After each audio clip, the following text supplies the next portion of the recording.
السلام علیکم ویورز، آج میں آپ کے ساتھ امریکہ کی یونیورسٹیز میں جاری ان احتجاجی مظاہروں کے ٹاپک کو لے کے آپ کے سامنے آیا ہوں۔ آپ کو بتاتا چلوں کہ امریکہ بھر کی یونیورسٹیز میں ایک احتجاجی تحریک چل رہی ہے۔ وہ تحریک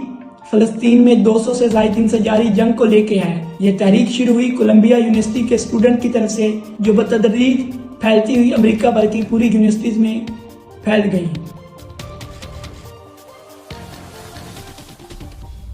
آیا کہ اس تحریک کے کوئی فوائد بھی مل رہے ہیں یا نہیں، یہ بات ڈیبیٹیبل ہے۔ اس بات کو ہم ایک مختصر سی ویڈیوز میں تو کنکلیوڈ نہیں کر سکتے، لیکن فی الوقت یہ تحریک کم از کم امریکہ کے چہرے پہ جو ایک آزادی زار رائے کا نقاب ہے، اس کو نوچنے کے لیے بہت فائدہ مند ثابت ہوئی ہے۔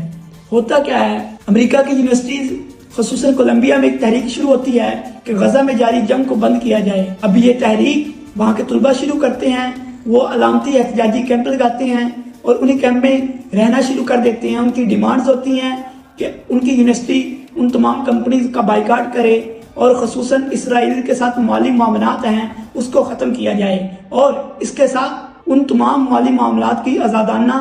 آڈٹ کروایا جائے کہ کس طرح پیسہ آ رہا ہے اور کہاں کہاں خرچ ہو رہا ہے، اور اس میں اسرائیل کے ساتھ کسی بھی قسم کا تجارتی اور معاشی تعلق کو ختم کیا جائے۔ لیکن ہوتا کیا ہے کہ اس تحریک کو وہاں کی انتظامیہ امریکی سامراج کے حکمرانوں کے ایما کے مطابق کوئی بھاؤ نہیں دیتی، کیونکہ امریکہ کی پالیسی یہی ہے کہ اسرائیل کو اس کی منمانی کرنے کی اجازت دی جائے۔ بینہ اسی طرح امریکہ کی یونیورسٹیز میں بھی یہی بات چل رہی ہے کہ وہاں کے طلبہ کی آواز کو کسی خاطر میں نہیں لیا جا رہا۔ ابھی جمعے والے دن وہاں کے نہتے اور پرامن طلبہ پر پولیس کی طرف سے چڑھائی کی گئی، جس میں 100 سے زائد طلبہ کو گرفتار کیا گیا، اور اس کے علاوہ وہاں پہ موجود ان طلبہ کے حامی اساتذہ کو بھی گرفتار کر لیا جاتا ہے۔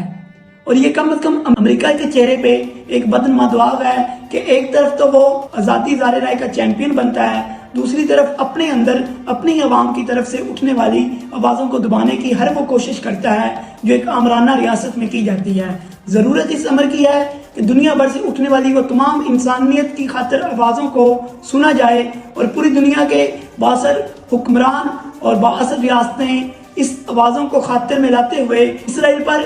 دباؤ ڈالے کہ وہ جلد از جلد اس جنگ کو ختم کرے، کیونکہ یہ اب جنگ 30,000 سے زائد لوگوں کی جانیں لے چکی ہے اور بے شمار لوگوں کو بے گھر کر چکی ہے۔ ضرورت اس امر کی ہے کہ اس جنگ کو اب نتیجہ خیز بناتے ہوئے بالکل سیز فائر کر دیا جائے اور مزید کسی جانی نقصان یا انفراسٹرکچر کی تباہی کا راستہ نہ پیدا کیا جائے۔ بہت شکریہ۔